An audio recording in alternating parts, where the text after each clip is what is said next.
Okay.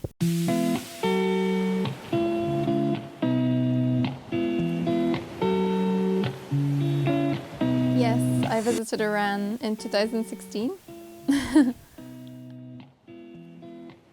Before going, I spoke to quite a few people about it, and the people who'd never been were the ones fearful, warning me and telling me, no, I shouldn't go, because everything is negative on the media. But it's only when I spoke to actual Iranians who'd been there before who told me that it's actually a paradise. And I was so surprised. I was like, what? Paradise? How is that possible? When the media is just showing they just want to blow up the world with their nuclear weapons. So I trusted the opinions of people who'd actually been there, and I thought, okay. So, my experience overall? Yeah, it was really unexpected. Honestly, I didn't know what to expect, because I heard so many things, good and bad. Yeah, but when I got there, it was just totally, it blew my mind actually. Because it was so modern. Just the way people were, I expected things to be more, I was going to say backwards, but I expected it to be Eastern. Yeah, I thought it would be behind the times. I thought it would be backwards, and it was just like stepping into Paris. Really, it was like that. And it was more modern than many other places I've been that are in the first world, like in the Western world. I don't know what you class Iran as that. I don't know. Yeah, so when I spoke to the people randomly, like if I was in a park, people would approach me. If I was in anywhere, restaurants, taxis, wherever, people are very, very friendly there. I realized that they're so pro-West, they're so pro-America, they love America, a lot of their family members, because during the revolution, so many people left Iran, and therefore lots of people have connections in the West, and they know what it's like. They know that it's a good place. So there's a big gap between the government and the people in their opinions. I mean, around the city, there are things on the walls saying down with America and stuff like that, but that's not necessarily the opinions of the people. The best thing I liked were the cats. Okay, every park in Iran, it seems, has these wild cats, like hundreds and hundreds of cats. Yeah, so I used to go every day and feed them. They're just so lovely. Yeah, okay, so apart from the cats, I loved the food. The food was so good. The people were so friendly.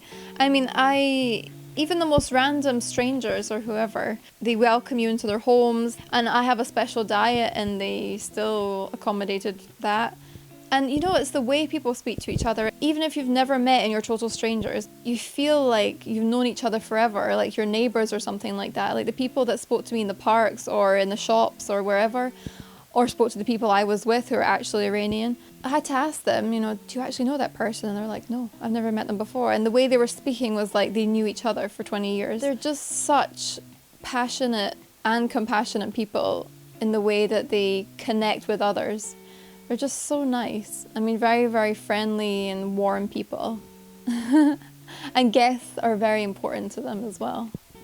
Oh yeah, people in Iran have a very good level of English. I was able to speak with from older people to university, and more so university students. Their English is very good. The Iranian culture is interesting, and you don't really truly get to experience it as a tourist, I think.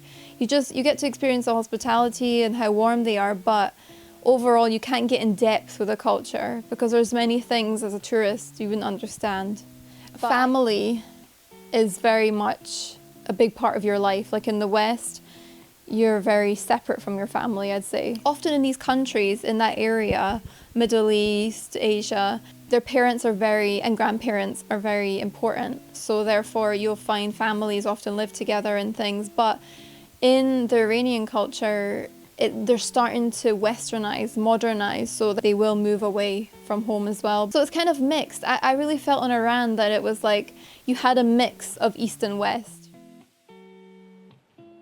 So if you don't know the culture in Iran and you go there, as a complete foreigner, I kind of knew the culture before, but I would recommend, okay, if you're a guest, you'll be offered something. And if you take that thing straight away, if they say, oh, have some grapes, and you just take it, that's considered rude. So you have to say, oh, no, it's okay. And then, oh, no, have some grapes. Oh, no, I'm fine. Don't worry about it. You have to like play that game. It's very strange.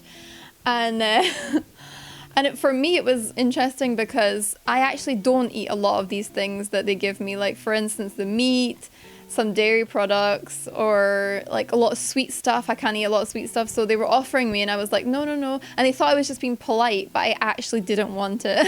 So that was so hard. So what would end up happening was, somebody would tell me, just take it. So then I'd say, oh, okay, thank you. And I just put it down. So sometimes you can't refuse as well. So even if you say no 10 times, they're still going to give it to you. So just play around, like say no like 3 times. And then when you go to say yes, eventually you go, oh, okay, thank you. Like just go by their lead. Don't start eating until like they say, okay, you can eat now. Or you have to be very, very courteous and aware of your surroundings. Because I know in the West, people are just like very straightforward. Just in public, male and female shouldn't really kiss or... they can hold hands and stuff, but it's just like public displays of sexual behavior isn't really appreciated there. Iranians are all about other people. They'll watch, if you're a guest, they'll watch what you're eating because they want to make sure you've had enough and you're full. And, they'll keep on, oh, come on, have more, come on, yeah. So if you're at the table and you're eating, make sure you have small portions because they're going to keep pushing it on you. So you just have to take little by little. That's what I've learned. But don't over exceed because they also see that when you've been greedy as well. Just have enough. It's just, there's a lot of games involved that's what I'm saying. People who are not from there, they won't get this. You won't even see it unless you're aware of it. Because if you were to go, oh, if they offer you grapes and you're like, all right, yeah, you're not going to see the reaction that they have. You're not going to see that they disapprove of that. They could be, oh, okay, yeah, I'll have more then, have more. So it's only inside they'll think, oh, and maybe they'll tell others. They'll gossip and stuff.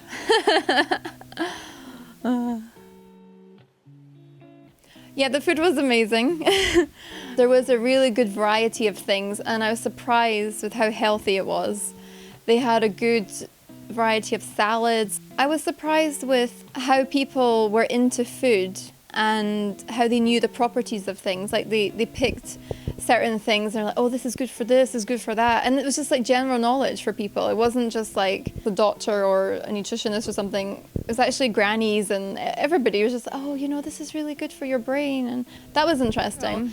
It's actually easy to be a vegan there. Like there are a lot of meat dishes, but there's always a stew or whatever it is, or salads that don't contain meat or dairy. It's not too difficult and people are accommodating. I mean, when you say you're vegan or vegetarian to an Iranian, they're just like, they look at you like they don't quite understand why you would choose that lifestyle. They're big on stews and soups and kebabbed meat. And their salads and things. I mean, my favorite dish is probably something called fesenjun. And it looks absolutely disgusting, actually.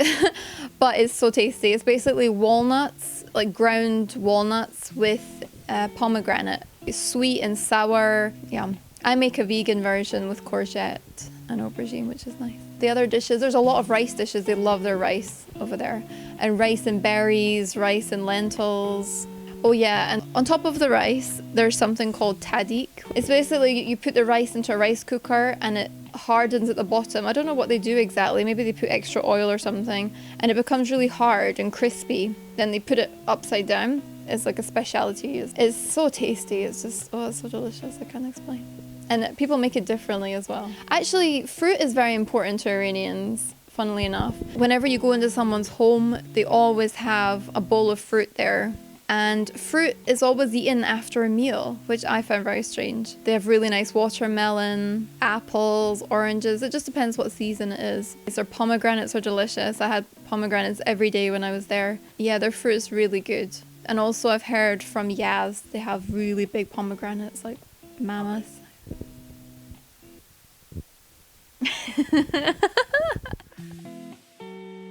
So before going to Iran, what did I do to prepare? Well, it depends when you're going and where you're going. I went in winter and I was going to be spending most of my time in the north, so it was going to be a little bit colder. So I just make sure that I packed enough clothes, warm clothing. Oh yeah, there's something I pack with me all the time no matter where I go and which country. It's charcoal tablets. So just in case I feel like some kind of food poisoning coming on, I usually take charcoal. But I only had to take charcoal once when I was there. And I was actually okay. I didn't feel any symptoms or anything. But, what else? Let me think. I don't really have... I just packed like I would be going to Europe. I felt really safe there. You know what? My first impression was I felt very safe. And then when I first arrived, when I first got off the airplane and things, but then the next day I was kind of wary, but I was actually doing it to myself. I think I was making myself paranoid. And then after the first day I was like, oh, actually it's fine. And I felt completely fine after that. It was strange. I felt completely safe. Yeah, I travel way more. Because I only visited 3 places. Next time I'm going to do the whole of Iran, I tell you. Yeah, I didn't see enough. And I didn't experience enough fruit and vegetables. Okay, dress code. Since 1979, since the revolution, Iran's had a very strong religious presence. So they have made rules where women have to cover their hair with a headscarf and just cover up until their hands, something like this, also to their ankles. I mean, I was there in winter and I found that fine. Like in winter, I'd usually wear a hat or something, so I just found the scarf like a hat. But I could see a lot of women were wearing their headscarf way, way, way back. Kind of like in protest, like, you know, and there was a lot of them. But then you had nun-type women there as well. They looked like nuns, but they were Islamic. Yeah, so women do have to be covered. And if you're going to wear jeans or leggings or anything, you should wear like a skirt to your knees. So it shouldn't be too tight. It's just basically respect. And I know a lot of feminists will say, oh my God, you know, you shouldn't say that. You should be allowed to wear what you want. But I didn't really have a problem with it because I didn't have to cover my face. If I wanted to, I could show some hair. Nobody would say anything. When the regime was first in place, it was more strict. But now it's... I mean, they do have hijab police, believe it or not. They've got people like looking out for women who've got it like way off their head. Because if they didn't say anything, then everyone would just like take it off and not bother. I had it tightly on my head at all times because I didn't want to mess with them. So as for men, they can't wear shorts, I think I heard. Or shorts below the knees, something like that. But they can wear t-shirts and stuff. Men have more freedom. And no headscarves for men either. I feel like I knew a lot before I went, but before I went, I thought that people were totally against the religion. They were very rebellious. Nobody wanted to follow it. But I learned that there are actually people in Iran who do follow the religion and who live a very happy life doing that. I met families who were very religious, and I met families who were very Western, very liberal, and they were equally nice, good-hearted people. And they were all living in harmony together. I mean, they probably had their private thoughts about one another. You know, I almost feel that people don't have a choice in Iran. Well, they don't. They have to wear the headscarf. Religious things are very important. But in Pakistan, you have a choice. You have a choice to wear the headscarf. You have a choice for the religion and things. But the culture kind of pushes you in that way. Oh, they're really big into their pharmacies. Like France. Like when you go to France, around every corner, there's a pharmacy. And it's similar in Iran as well. They love to look good, and their makeup and their pills and their pharmaceutical things, you know, they like quick fixes like the West. They like take a pill and that's it. Oh yeah, and also I learned that Iran is like the nose job capital of the world as well.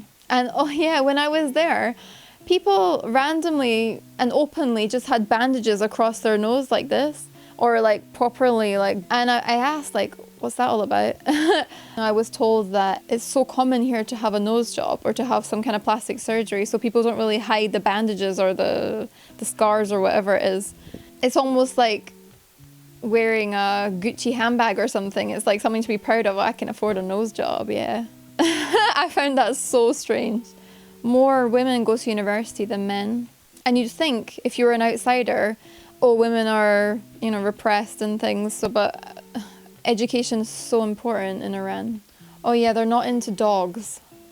Anybody who has a dog kind of keeps it inside because the religion doesn't agree with keeping dogs in the house and things. I met a few dogs when I was there and they were really loved, but their owners kind of have to keep them in, which is similar to Pakistan as well. But they love their cats. I would really recommend people visit Iran for sure. To experience that level of kindness and amazing food, just to break people's negative perceptions. And really, I just felt like I was stepping into a city in France or Spain or Italy. I didn't get a feel of in other neighboring places. And there's so much history to experience. Every city is so different. There's so much to see. I think you have to. It's one of those places like the Taj Mahal or something. You need to visit Iran. If you just get past all the negative media coverage and the fear-mongering, then I think it's an amazing place to go for sure. So yes, the food was fantastic. Since I had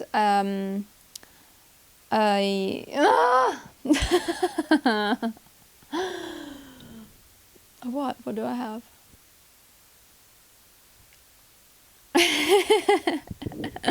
Had a slightly limited choice. Well,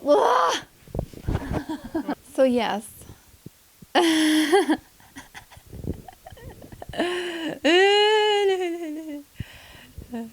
get delirious. Okay.